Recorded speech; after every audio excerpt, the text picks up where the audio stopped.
चलिए मंगलाचरण प्रारंभ जी।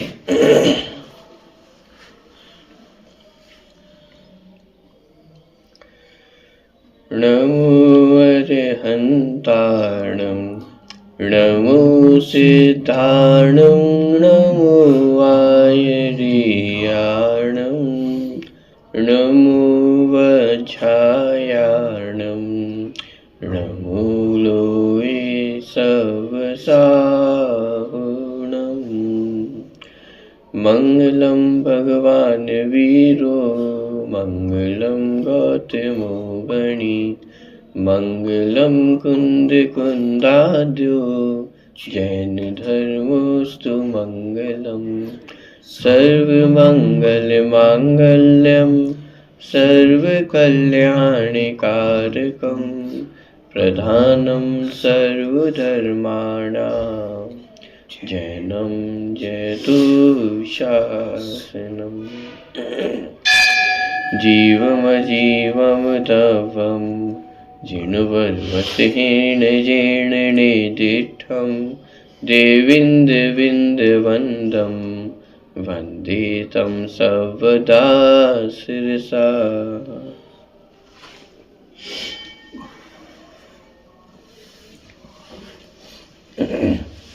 57वीं गाथा की चर्चा अपनी चल रही है।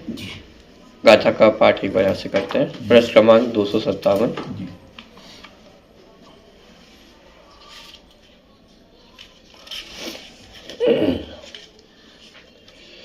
चलिए।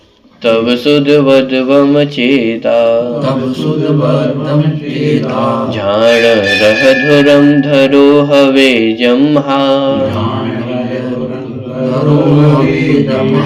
तम्हा तत्तीर्णता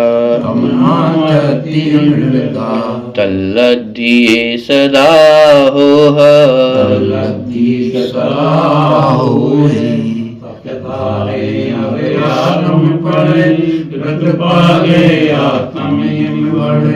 ज्ञान दुरंदर है शिखरे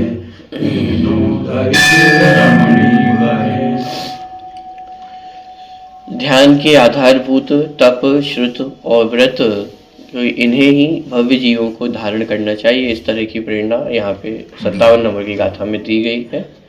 टीका में अनेक शंका समाधान के माध्यम से जो टीका है वो अपनी आगे चल रही है। बहुत तरह के प्रश्न यहाँ पे खड़े किए गए, व्रत संबंधी प्रश्न खड़े किए गए।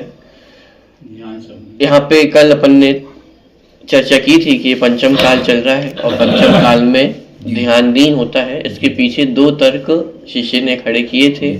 वो 2 तर्क कौन कौन से थे?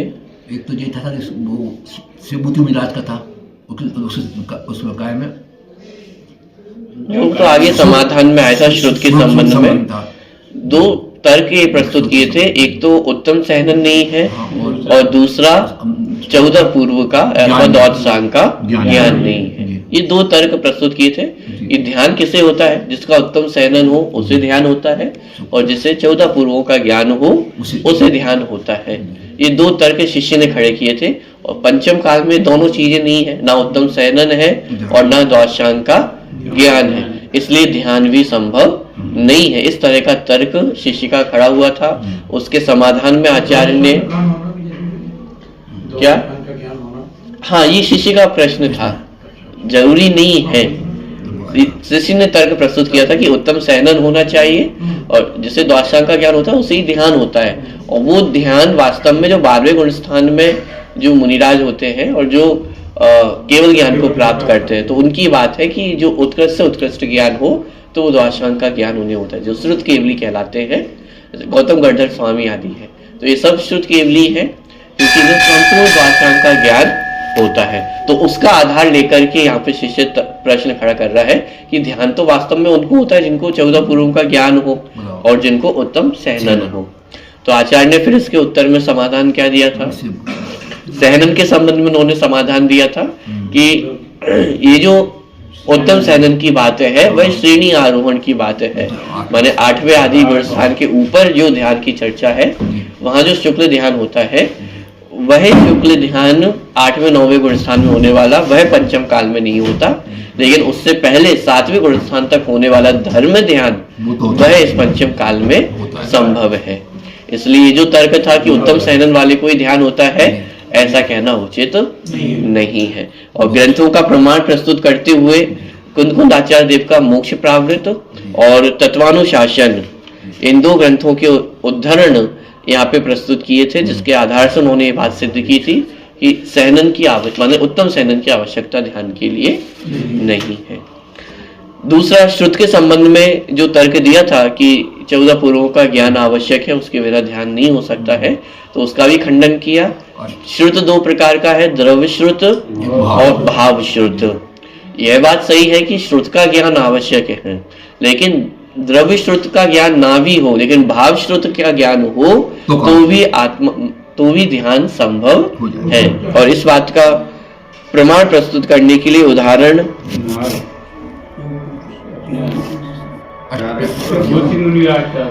शिवभूति मुनिराज का दिया था। शिवभूति मुनिराज को मात्र अष्ट प्रवचन मात्रिका माने 5 समिति और 3 गुप्ती का ही ज्ञान था, इसके अतिरिक्त और कुछ भी ज्ञान उन्हें द्रव्य श्रुत का नहीं था, लेकिन भाव श्रुत का ज्ञान उन्हें पूरा था, तो इसलिए उन्हें ध्यान संभव था। और उस भाव श्रुत के आधार से ही उन्हें केवल ज्ञान तक की प्राप्ति हो गई।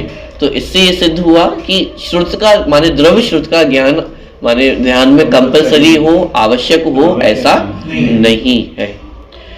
ठीक है, ये पूरी चर्चा अपनी कल चली थी।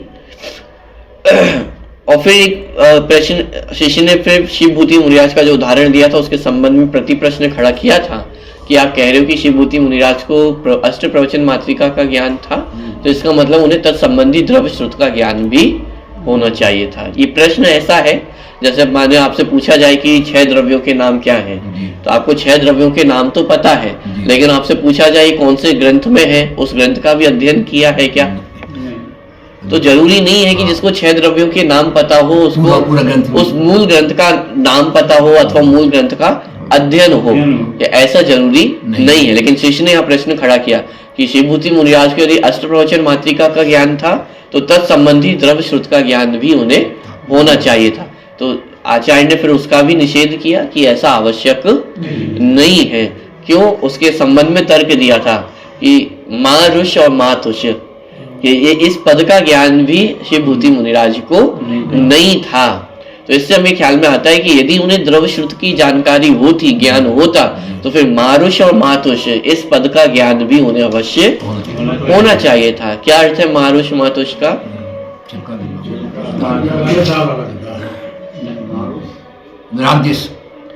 राग द्वेष। मारुष माने ना राग करो ना द्वेष माने ना द्वेष करो, मारुष मातुष।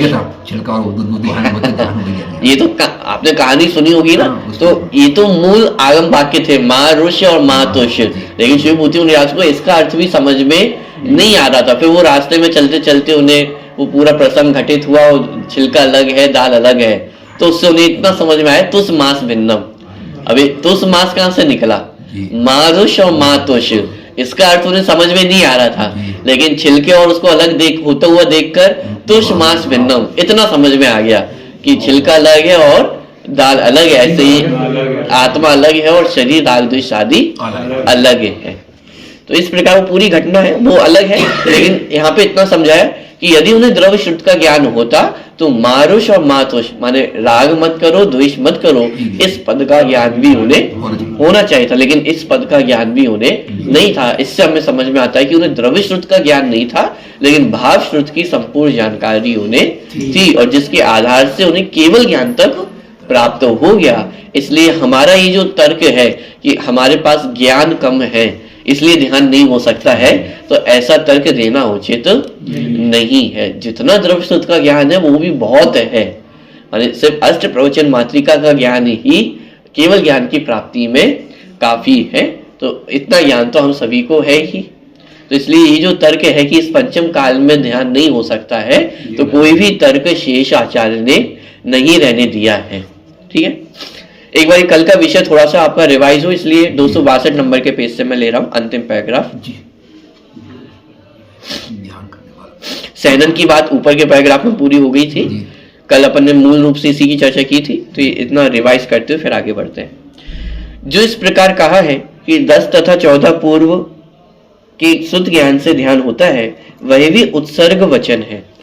अपवाद व्याख्यान से तो 5 समिति और 3 गुप्ती के प्रतिपादक सारभूत श्रुत ज्ञान से भी ध्यान होता है और केवल ज्ञान भी होता है। माने ये अलग से ऐड किया कि ध्यान भी होता है और ध्यान ही क्या कहें, केवल ज्ञान तक की प्राप्ति हो जाती है।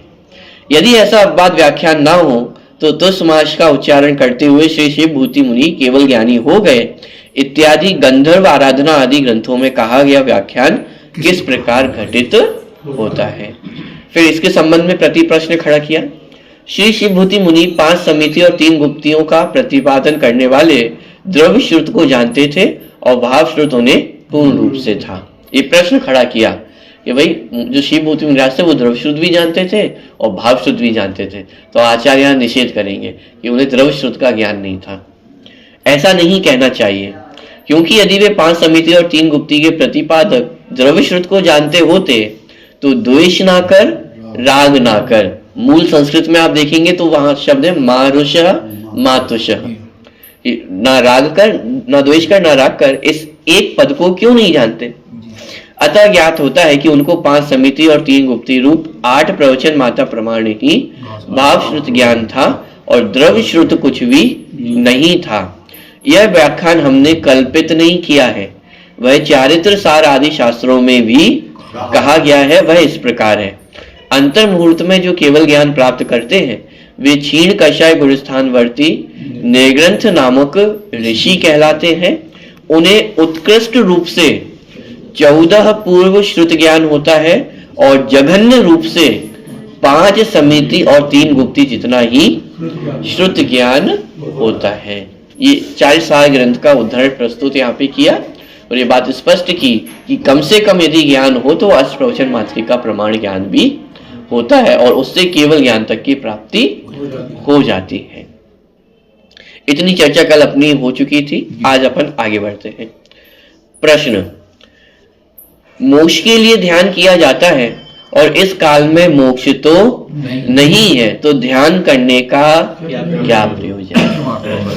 पहले तो शिष्य ये तर्क प्रस्तुत कर रहा था कि भाई ध्यान इस पंचम काल में नहीं हो सकता है, तो आचार्य ने उसका निषेध कर दिया कि भाई ध्यान इस पंचम काल में हो सकता है। तो अब शिष्य एक नया तर्क खड़ा माने सामने ले आया कि आपने ध्यान की सिद्धि तो कर दी कि ध्यान पंचम काल में होता है, लेकिन हम जिसके लिए ध्यान करते हैं वो हो तो हम ध्यान करें। लक्ष्य की प्राप्ति तो हो। हाँ, लक्ष्य की यदि प्राप्ति नहीं हो रही हो तो साधन हम क्यों उपयोग अपना साधन में क्यों अपना उपयोग लगाएं।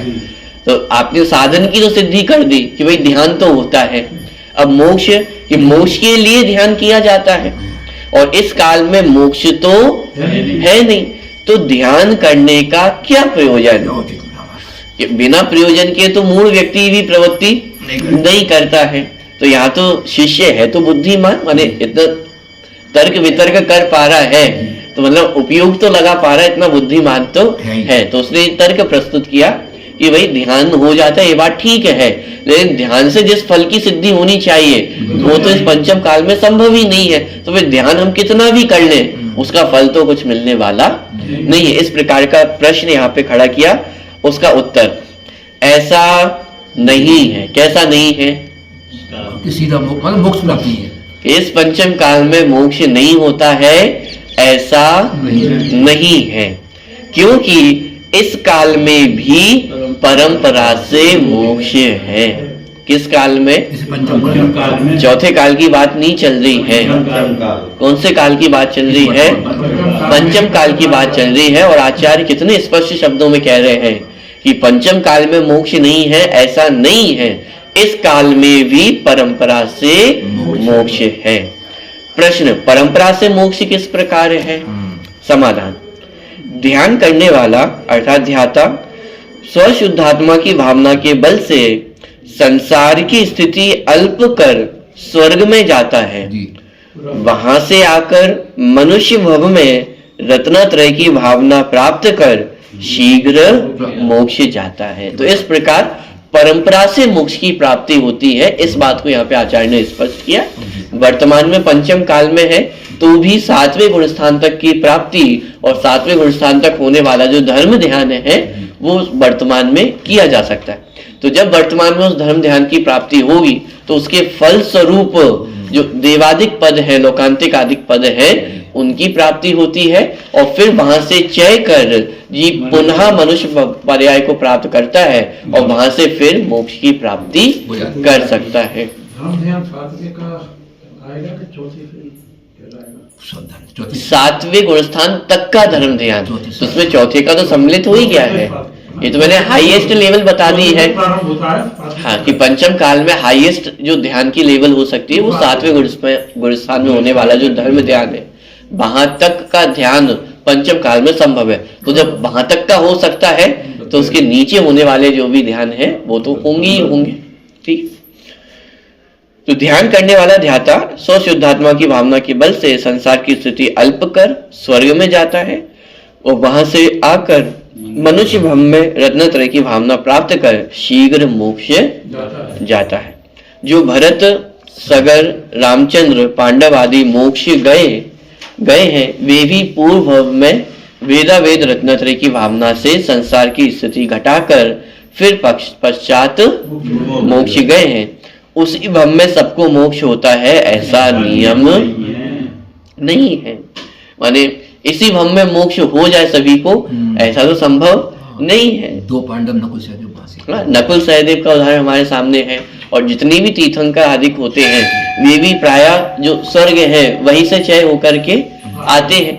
तो माने उसी भव में सभी को मोक्ष की प्राप्ति हो ऐसा संभव नहीं। रत्नत्रय की प्राप्ति तो त्रियंच गति में भी हो जाती है, नरक गति में भी हो जाती है और देव गति में भी हो जाती है, लेकिन उसी भव से मोक्ष की प्राप्ति हो ऐसा जरूरी, ऐसा होता ही नहीं। माने 3 गतियों में तो ये सिद्धांत ही है कि वहां से तो संभव है ही नहीं। और मनुष्य पर्याय में भी यदि सम्यक दर्शन प्राप्त हो, सम्यक दर्शन ही नहीं, 6वां 7वां गुणस्थान हो, सकल संयम भी धारण कर ले, तो भी ये गारंटी नहीं है कि उसी भव से मोक्ष की प्राप्ति हो। ये गारंटी जरूर है कि मोक्ष की प्राप्ति होगी, उसी भव से मोक्ष की प्राप्ति हो ये गारंटी नहीं है। यदि होना होगी तो उस भव में भी हो जाएगी और नहीं होनी होगी तो आगामी भव में निश्चित रूप से होगी। उसी भव से मोक्ष जाने का ऐसा कोई नियम नहीं है। चाहे सम्यक दृष्टि भी क्यों ना हो तो भी उस भव से मोक्ष जाने का कोई नियम नहीं है। उपशम श्रेणी का आरोहण भी कर लिया हो तो भी उसी भव से मोक्ष जाने का नियम। उपशम श्रेणी का आरोहण माने कौन से गुणस्थान तक पहुंच जाना? नहीं, 11वें गुणस्थान तक पहुंच जाना।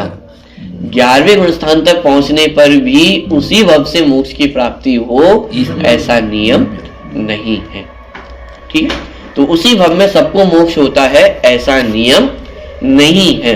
तो इसलिए पंचम काल में मोक्ष नहीं है ऐसा जो तर्क दिया था वो भी उचित नहीं है, क्योंकि इस पंचम काल में भी परंपरा से मोक्ष की प्राप्ति होती है। और परंपरा का अर्थ कि मनुष्य पर्याय में रत्नत्रय की प्राप्ति करके स्वर्ग आदि पद की प्राप्ति हो और वहां से चय कर पुनः मनुष्य भव को प्राप्त करके फिर उस भव से मोक्ष की प्राप्ति हो।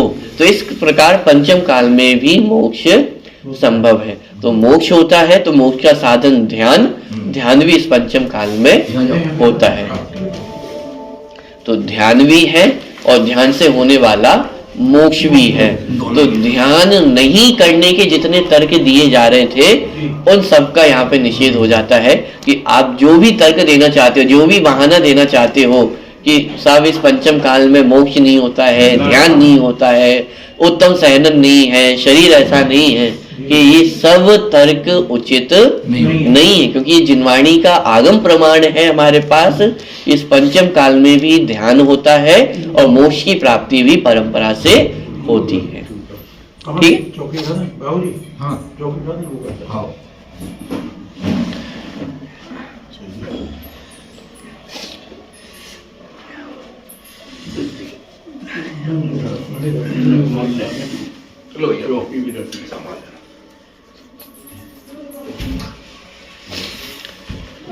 चलिए प्रश्न क्रमांक 264।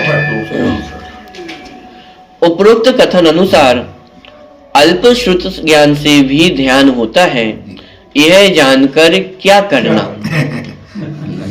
देखो क्या प्रश्न खड़ा किया जा रहा है।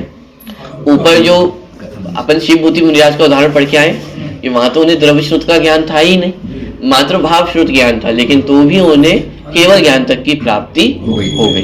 तो उपरोक्त कथानुसार अल्प श्रुत ज्ञान से भी ध्यान होता है, यह जानकर क्या करना, माने ये प्रश्न किस शैली में पूछा जा रहा है, ब्रैकेट में लिखा दुर्ध्यान छोड़कर ध्यान करना ऐसा समझाया जाता है। माने मात्र दुर्ध्यान छोड़ दो तो उससे ध्यान की प्राप्ति हो जाएगी, द्रव्य श्रुत का ज्ञान क्यों करना, माने इस शैली में प्रश्न यहाँ पे किया जा रहा है कि जब शिव भूति मुनिराज को बिना पढ़े लिखे ही ज्ञान की प्राप्ति हो गई थी, तो फिर हमें भी द्रव्य शुद्ध ज्ञान की अध्ययन की क्या आवश्यकता है। की बात नहीं, नास्ति की बात करना है। देखिए, द्वेष से किसी को मारने, बांधने या अंग काटने और राग से पर स्त्री आदि का जो चिंतन है उसे निर्मल बुद्धि के धारक आचार्य जिन मत में अपध्यान कहते हैं। माने यहाँ पे जो बात आई दुर्ध्यान छोड़कर ध्यान करना ऐसा समझाया जाता है कि दुर्ध्यान को छोड़ना है। तो दुर्ध्यान का अर्थ माने क्या कि द्वेष से किसी को मारना, बांधना या अंग काटना, ये द्वेष और राग से पर स्त्री आदि का जो चिंतन है उसे निर्मल बुद्धि के धारक आचार्य जिन मत में अपध्यान कहते हैं। ये सारे उद्धरण प्रस्तुत किए जा रहे हैं, जैसे जो उद्धरण दिया ये रत्नकर्ण सवकाचार्य ग्रंथ का है। आगे जो उद्धरण ये जो आगे आने वाला है ये यशस तिलक चंपू ग्रंथ का है। उसके बाद मूलाचार ग्रंथ और नियमसार ग्रंथ के भी उद्धरण प्रस्तुत किए जाएंगे। देखिए, हे जीव, संकल्प रूपी कल्प वृक्ष का आश्रय करने से तेरा चित्त इस मनोरथ रूपी सागर में डूब जाता है। कब डूब जाता है? संकल्प रूपी कल्प वृक्ष का आश्रय करने से। जब पंचेंद्रिय के विषय भोगों में उनको भोगने की इच्छा करते हैं, पंचेंद्रिय के विषयों को भोगने का संकल्प करते हैं, तो क्या होता है कि उन संकल्प रूपी कल्प वृक्ष का आश्रय करने से तेरा चित्त इस मनोरथ रूपी सागर में डूब जाता है। वास्तव में उन विकल्पों में तेरा कोई भी प्रयोजन सिद्ध नहीं होता है, बल्कि कलुषता का आश्रय करने वालों का अकल्याण होता है। यानी यहाँ पे ये प्रेरणा दी जा रही है कि किसी प्रकार से जो अपध्यान है उससे बचना चाहिए। ठीक है, तो 5 इंद्रिय के विषय भोग है अथवा 5 पापों में प्रवृत्ति है, ये सब अपध्यान है और इस अपध्यान से बचने की प्रेरणा यहाँ पे दी जा रही है। तो अलग अलग ग्रंथों के उदाहरण यहाँ पे प्रस्तुत किए जा रहे हैं। 30 नंबर का, जिस प्रकार दुर्भाग्य से दुखी मान वाले तेरे अंतर में भोग भोगने की इच्छा से व्यर्थ तरंगे उठा करती हैं, उसी प्रकार यदि वह मन परमात्म रूप स्थान में स्फुरायमान हो तो तेरा जन्म कैसे निष्फल हो। यानी क्या कि जैसे यहाँ पे उदाहरण दिया कि दुर्भाग्य से दुखी मन वाले, यानी किसी के जीवन में दुर्भाग्य हो, पाप का उदय अधिक चल रहा हो तो निरंतर खेद बना रहता है, दुखी बना रहता है। तो दुर्भाग्य से दुखी मन वाले तेरे अंतर में भोग भोगने की इच्छा से व्यर्थ तरंगे उठा करती हैं। अब देखिए हो क्या रहा है, दुर्भाग्य माने पाप का उदय है, तो पाप की उदय में सारी प्रतिकूल सामग्रियां मिल रही हैं। इसका मतलब जो भोग भोगने की इच्छाएं हैं वो भोग उसे प्राप्त नहीं हो रहे हैं। तो यहाँ पे आचार्य उसको कह रहे हैं कि ये व्यर्थ है, माने भोगों की इच्छा करना ही व्यर्थ है। क्यों व्यर्थ है? क्योंकि है पाप का उदय, और पाप के उदय में हम जितनी भी इच्छा करेंगे विषयों को भोगने की, तो इच्छा कैसी जाने वाली है? व्यर्थ जाने वाली है। एक बार को पुण्य का उदय हो तो इच्छा भी सार्थक हो जाए, माने हमने विषय भोगों को इच्छा करने, माने किसी विषय को भोगने की इच्छा की और पुण्य का उदय हो तो वो सामग्री हमें प्राप्त हो भी जाए। लेकिन जहां पाप का उदय चल रहा हो, दुर्भाग्य का उदय हो, तो जितनी भी मनोरथें होती है, जितनी भी इच्छाएं होती हैं, वो सब व्यर्थ ही जाती हैं। तो दुर्भाग्य से दुखी मन वाले तेरे अंतर में भोग भोगने की इच्छा से व्यर्थ तरंगे उठा करती हैं। उसी प्रकार यदि वह मन परमात्म रूप स्थान में स्फुरायमान हो तो तेरा जन्म कैसे निष्फल हो। अब इसका दूसरा अर्थ कि यदि परमात्मा स्वरूप में हमारा उपयोग स्थिर नहीं होता है, इसका मतलब हमारा मनुष्य भव निष्फल होने ही वाला है। अरे ये मनुष्य भव व्यर्थ ही जाने वाला है। एक ही कंडीशन है जहां ये मनुष्य भव निष्फल नहीं होगा, तो वो कौन सा है कि जब मन परमात्म रूप स्थान में स्फुरायमान हो।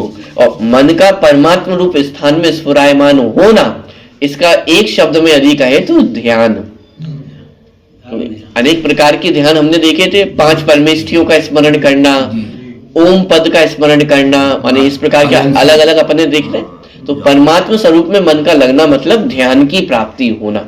तो सीधे सीधे अर्थों में कहा जा रहा है कि यदि इस मनुष्य भव में ध्यान की प्राप्ति हो तो फिर मनुष्य भव निष्फल नहीं हो सकता है। लेकिन यदि ये ध्यान की प्राप्ति हमने नहीं की तो निश्चित है कि ये मनुष्य भव व्यर्थ ही जाने वाला है। और व्यर्थता को दर्शाने के लिए वो पाप के उदय वाले जीव का उदाहरण दिया। जैसे पाप के उदय में इच्छाएं व्यर्थ चली जाती हैं, दुर्भाग्य हो पाप का उदय हो तो इच्छा करने से कोई भी फायदा नहीं होता, वो सब व्यर्थ जाने वाली है। उसी तरह मनुष्य भव भी प्राप्त किया लेकिन ध्यान नहीं किया, माने आत्म स्वरूप में परमात्म स्वरूप में अपने मन को नहीं लगाया, तो ये मनुष्य पर्याय भी व्यर्थ जाने वाली है। चलिए, ये जो उदाहरण लिया था ये यशस तिलक चंपू का ही था। आगे चौथे नंबर का, आकांक्षा से कलुषित हुआ और काम भोगों में मूर्छित, ऐसा यह जीव भोग ना भोगता हुआ भी भाव से कर्म बांधता है। क्या? आकांक्षा से कलुषित हुआ और काम भोगों में मूर्छित यह जीव, माने चाहे बाहर में भोग ना भी भोग रहा हो लेकिन अंतरंग में जो कलुषता विद्यमान है उसके कारण निरंतर बंध उसका चलता रहता है। माने भोग ना भोगता हुआ भी भाव से कर्म बांधता है। तो बाहर में कोई कहे कि बाहर में तो हमारा कोई पाप दिखाई नहीं देता है, कोई मैं गलत कार्य नहीं करता हूं, लेकिन यदि अंतरंग में कलुषता विद्यमान है, पंचेंद्रिय के विषय भोगों की भोगने की इच्छा विद्यमान है, तो निरंतर पाप का बंधन चल रहा है। से कोई व्यक्ति है और वह भोजन नहीं कर रहा है लेकिन अंतरंग में भोजन करने की विकल्प निरंतर चल रहे हैं, भोजन करने की इच्छा निरंतर चल रही है। अथवा इसको ऐसा समझे कि जैसे मान लीजिए कोई नीरस भोजन करते हुए दिखाई दे रहा है लेकिन अंतरंग में लिप्सा क्या बैठी हुई है, स्वादिष्ट भोजन की प्राप्ति हो जाए। अब बाहर में तो नीरस भोजन करता हुआ दिखाई दे रहा है, तो बाहर से देखने में तो हमें दिखाई दे रहा है कि अरे कितना वैरागी जीव है, ना नमक की आवश्यकता है, उबली हुई दाल पी रहा है, माने एक नीरस सा भोजन करते हुए दिखाई दे रहा है। लेकिन अंतरंग में तो भोग भोगने की इच्छा बैठी हुई है। तो यहाँ ये कहा जा रहा है कि जब तक वो आकांक्षा बैठी हुई, जब तक वो कलुषता है, तब तक बाहर में भोग ना भी भोगे तो भी निरंतर कर्म का बंधन चलता है। तो आकांक्षा से कलुषित हुआ और काम भोगों में मूर्छित हुआ। मूर्छित माने मूर्छित व्यक्ति की स्थिति कैसी रहती है, जिससे कोई होश नहीं रहता है, क्या कर रहा है कैसे कर रहा है। अथवा जो मदिरा पान किया हुआ व्यक्ति होता है तो उन्मत्त की भांति अथवा मूर्छित पने की भांति, तो ऐसा यह जीव भोग ना भोगता हुआ भी भाव से कर्म बांधता है। ये मूलाचार ग्रंथ का उदाहरण दिया।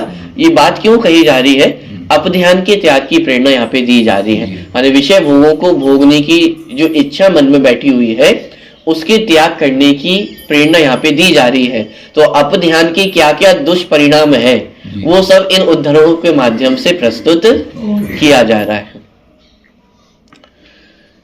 इत्यादि रूप उक्त गाथाओं में कथित दुर्ध्यान को छोड़कर ऐसा करना अर्थात निर्ममत्व में स्थिर होकर मैं अन्य पदार्थों में ममत्व बुद्धि का त्याग करता हूं। मुझे आत्मा का ही अवलंबन है, अन्य सर्व का मैं त्याग करता हूं। मेरा आत्मा ही दर्शन है, आत्मा ही ज्ञान है, आत्मा ही चारित्र है, आत्मा ही प्रत्याख्यान है, आत्मा ही संवर है और आत्मा ही योग है। ये नियम साहब जी की सारी गाथाएं हैं। ज्ञान दर्शन लक्षण युक्त एक मेरा आत्मा ही शाश्वत है और अन्य सर्व संयोग लक्षण युक्त भाव मेरे से बाई है इत्यादि सारभूत पदों का ग्रहण कर ध्यान करना। अब देखो ये पूरी क्या चर्चा ली गई है।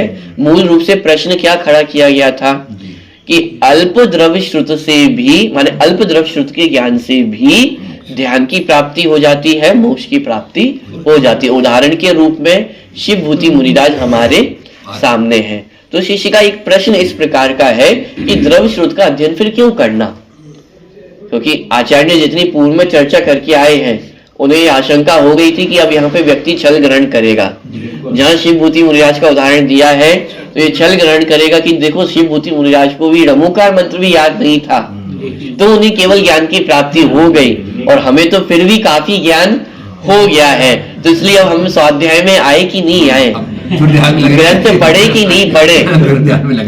तो ये आचार्य को आशंका हो गई थी कि ये तर्क ये शिष्य के मन में छल ग्रहण होने वाला है। तो आचार्य ने स्वयं ने ही प्रश्न खड़ा कर दिया कि ये तर्क यदि मन में खड़ा हो रहा हो कि अल्प द्रव्य श्रुत से भी काम चल जाएगा, तो आचार्य ने उसका समाधान दिया कि ऐसा नहीं है, कि अप ध्यान का निषेध करके ही ये जो ध्यान की प्राप्ति है वह संभव है। और अप ध्यान का निषेध कब होगा कि जब आत्म स्वरूप की जानकारी होगी, मेरा स्वरूप कैसा है ये जानकारी होगी, तब तो अप ध्यान का निषेध होगा। और अब वर्तमान में अप ध्यान का निषेध करने के लिए उपयोग द्रव्य श्रुत में लगाना आवश्यक है, क्योंकि द्रव्य श्रुत में यदि आप अपने उपयोग को नहीं लगाओगे और आत्मा की जानकारी है नहीं, तो उपयोग कहाँ लगने वाला है, ये पंचेंद्रिय के विषय भोगों में ही उलझने वाला है। तो इसलिए पहले यहाँ पे अप ध्यान का जो दुष्परिणाम है उसको दर्शाया कि अप ध्यान से होने वाले जो दुष्परिणाम है। सीधा सा अर्थ ये है कि अप ध्यान के माध्यम से संसार बढ़ता है, कर्म बंधन होता है, जितने विषय भोगों को भोगने की इच्छाएं हैं वे सब व्यर्थ है, सार्थक नहीं है, क्योंकि हमारे भोगने के परिणाम से हमें भोग प्राप्त हो जाए ऐसा कोई नियम नहीं है, बल्कि उल्टा ही हजार इच्छा करते हैं तब जाकर के उनमें से कोई एक आध इच्छा पूरी होती, और वो भी हमारी करने से पूरी नहीं हुई है। पुण्य उदय था तो इच्छा हुई और वो इच्छा पूरी हो गई, पाप का उदय हो कितनी भी इच्छा करते रहे एक भी इच्छा पूरी होने वाली नहीं है। तो ये बताए कि अप ध्यान करने से कोई भी प्रयोजन की सिद्धि नहीं होती है, मोक्ष की सिद्धि तो है ही नहीं, लेकिन जिस प्रयोजन से आप अप ध्यान कर रहे हो, माने विषय भोग को भोगने की इच्छा से आप अप ध्यान कर रहे हो ना, तो विषय भोग भी आपके भोगने में नहीं आते हैं। माने मोक्ष में तो वो सार्थक है ही नहीं, लेकिन विषय भोगने को भोगने में भी अप ध्यान सहायक नहीं है, क्योंकि मेरी इच्छा करने से, मेरे सोचने से विषय भोगों की प्राप्ति हो जाए। मैं कितना सोचूं कि मैं करोड़पति बन जाऊं, साहब इच्छाएं तो अनंत है, लेकिन इच्छा करने से करोड़पति थोड़ी ना बन जाओ। पुण्य का उदय हो तो स्वयं रुपए आएंगे, लेकिन यदि पुण्य का उदय ना हो तो कितनी भी इच्छा कर ले, अगर चक्रवर्ती माने बहुत इच्छा करते होंगे तब जाकर के चक्रवर्ती बनते होंगे, और हम इच्छा करें तो हम चक्रवर्ती बन जाएंगे। अरे पॉइंट पकड़ में आ रहा है। अरे इच्छा किसी भी रूप में सार्थक नहीं है, मोक्ष में तो सार्थक है ही नहीं, लेकिन जिसके लिए हम इच्छाएं करते हैं वो भी सार्थक नहीं है, तो वो सर्वदा व्यर्थ ही है, और उल्टा कर्म बंधन और होता है जिससे संसार ही बढ़ता है। तो ये अप ध्यान के दुष्परिणाम बताए। उसके बाद ये बताया कि अप ध्यान का निषेध कैसे किया जा सकता है, माने अप ध्यान से बचा कैसे जा सकता है। तो नियम सारथी ग्रंथ के उद्धरण माने गाथाएं प्रस्तुत की हैं। देखिए 264 नंबर के जो अंतिम तीसरी पंक्ति है, इत्यादि रूप उक्त गाथाओं में कथित दुर्ध्यान को छोड़कर, तो ये दुर्ध्यान को छोड़ने की प्रेरणा दी। और दुर्ध्यान को छोड़ा कैसे जा सकता है, निर्ममत्व में स्थिर होकर के। निर्ममत्व में स्थिर होना मतलब आत्म स्वरूप में स्थिर होना। मैं अन्य पदार्थों में ममत्व बुद्धि का त्याग करता हूं, मुझे आत्मा का ही अवलंबन है, अन्य सर्व का मैं त्याग करता हूं। आगे मेरा आत्मा ही दर्शन है, आत्मा ही ज्ञान है, आत्मा ही चारित्र है। ये पढ़ करके कुछ याद आ रहा है? इस प्रकार के अर्थ वाली गाथाएं हमने कहीं और भी पढ़ी हैं, समय सारी में पढ़ी है। और मैं और प्रासंगिक उत्तर चाहता हूँ। इसमें ही पढ़ी द्रव्य संग्रह ग्रंथ में ही हम पढ़ के आए हैं ना। जब मोक्ष मार्ग अधिकारी प्रारंभ हुआ था तब प्रारंभ की गाथाओं में ही पहले मोक्ष मार्ग का वर्णन किया था कि सम्यक दर्शन, सम्यक ज्ञान और सम्यक चारित्र, ये तीन रत्नत्रय मोक्ष मार्ग है। लेकिन वहां पे सम्यक दर्शन, ज्ञान, चारित्र को मोक्ष मार्ग कौन से नए से कहा था? व्यवहार नय से।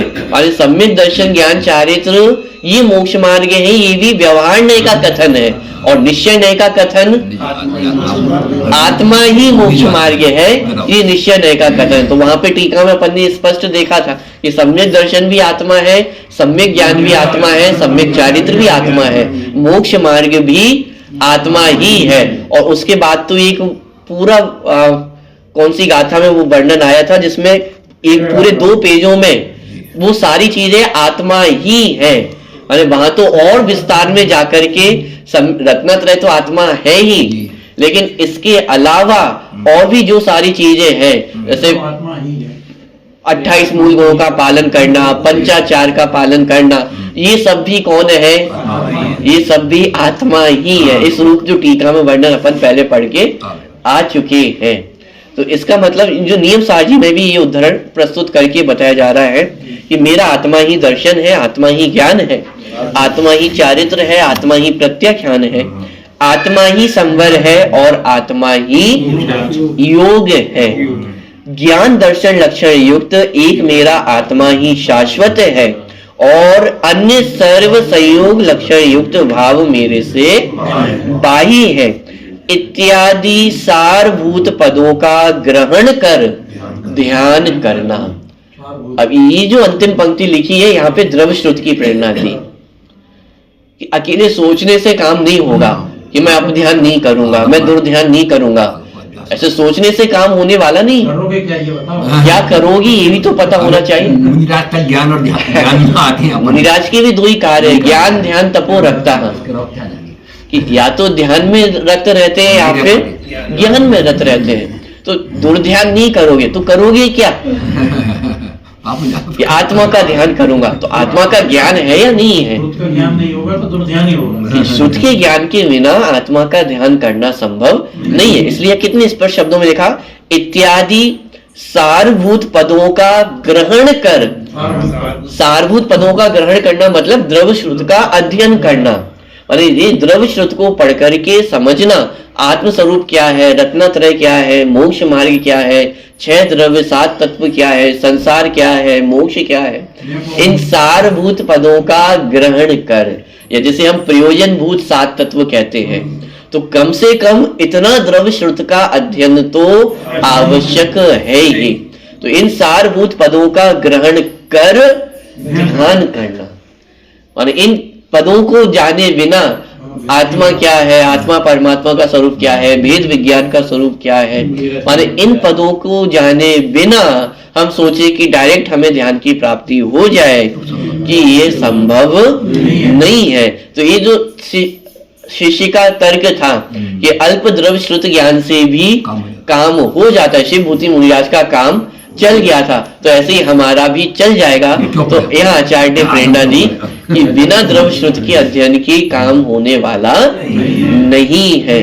वास्तव में देखा जाए तो शिव भूति मुनिराज को भी अष्ट प्रवचन मातृका का ज्ञान था। यदि उन्हें अष्ट प्रवचन मातृका का ज्ञान नहीं होता, माने 5 समिति और 3 गुप्ती का ज्ञान नहीं होता, तो उन्हें भी केवल ज्ञान की प्राप्ति नहीं होती। ये तो ज्ञान की सबसे जघन्य लेवल बताया है कि यदि इतना ज्ञान है तो मोक्ष की प्राप्ति हो जाती है, लेकिन यदि इतना ज्ञान भी नहीं होगा तो मोक्ष की प्राप्ति करना संभव नहीं है। दूसरी बात, शिव भूति मुनिराज का द्रव्य श्रुत में प्रमाद नहीं था। ये अलग बात थी कि उनका क्षोभशम इतना कम था कि द्रव्य श्रुत समझ में नहीं आता था, लेकिन द्रव्य श्रुत को समझने में प्रमाद नहीं था। भैया यहाँ के डेली बैठे हैं और नहीं बात बैठ रही माने पुरुषार्थ उनका निरंतर उस बात को समझने का था। और ये बात हमें क्यों समझ में आती है, क्योंकि जब उन्होंने दाल और छिलके को अलग अलग देखा तो तुरंत उन्हें इतना समझ में आ गया कि मैं अलग हूं और इस शरीर और भाव कर्म आदि अलग है। ये पुरुषार्थ निरंतर अंदर में चल रहा था ना। यदि पुरुषार्थ अंदर में नहीं चल रहा होता तो फिर दाल छिलके को अलग होते हुए तो हम निरंतर रोज ही देखते हैं। वेद विज्ञान के साधन तो आज हमारे पास भी 24 घंटे उपलब्ध है ना, लेकिन हमें वेद विज्ञान हो रहा है क्या? इसका मतलब हमारा वर्तमान में द्रव्य श्रुत के प्रति प्रमाद वर्त रहा है, उसको समझने का प्रयास भी अभी हमारे अंदर में नहीं है। लेकिन शिव भूति मुनिराज का पुरुषार्थ निरंतर चल रहा था, समझ में नहीं आ रहा था ये अलग बात है, लेकिन पुरुषार्थ में कोई कमी नहीं थी, प्रमाद रंच मात्र भी नहीं था। और आज हमारे पास जितना क्षोभशम है वो पूरे क्षोभशम का प्रयोग किसमें होना चाहिए कि द्रव्य श्रुत को समझने में होना चाहिए। हाँ, अब यदि क्षोभशम कम है और शब्दों का अर्थ समझ में नहीं आता है ये अलग बात है, लेकिन जितना क्षोभशम उपलब्ध है उसका पुरुषार्थ तो द्रव्य श्रुत के अध्ययन में ही होना चाहिए। क्योंकि मूल में प्रेरणा, मूल गाथा ही ये है कि ध्यान कब होता है, तप, श्रुत और व्रत, इन तीन चीजों से ध्यान, इन तीन चीजों को आधार कहा है ध्यान का। यदि तप, श्रुत और व्रत नहीं है तो ध्यान भी संभव नहीं है। तो उसमें एक श्रुत भी है, माने बिना श्रुत के ज्ञान के ध्यान संभव नहीं है। तो हमारा जितना क्षोभशम है उतना द्रव्य श्रुत का ज्ञान भी आवश्यक है और भाव श्रुत तो आवश्यक है ही। यहाँ पे द्रव्य श्रुत की प्रेरणा दी जा रही है, क्योंकि भाव श्रुत तो शिव भूति मुनिराज को पूरा था। प्रश्न भाव श्रुत का नहीं है, यहाँ प्रश्न द्रव्य श्रुत का है कि द्रव्य श्रुत का अध्ययन करना या नहीं करना। तो यहाँ आचार्य कंपलसरी बोल रहे हैं कि द्रव्य श्रुत का भी अध्ययन करना। तो इत्यादि सारभूत पदों का ग्रहण कर ध्यान करना, माने इस प्रकार ये जो शिष्य का प्रश्न था उसका समाधान यहाँ पे दिया। अब आगे के पैराग्राफ में एक और बहुत ही रोचक विषय थोड़ा सा और माने जो नयों का प्रकरण अभी तक हम पढ़ के आए हैं उस नए के प्रकरण में भी थोड़ा सा नवीनीकरण आपको पढ़ने को मिलेगा। मोक्ष की पर्याय को भी एक देश शुद्ध नय का विषय बताया जाएगा।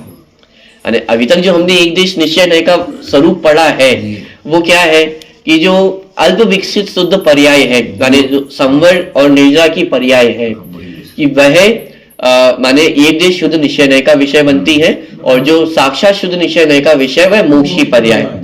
लेकिन यहाँ पे मोक्ष की पर्याय को भी एक देश निश्चय नय का विषय बताया जाएगा। तो एक थोड़ा सा नवीनीकरण आपको नयों के संदर्भ में पढ़ने को मिलेगा, वो चर्चा अपन आगे करेंगे।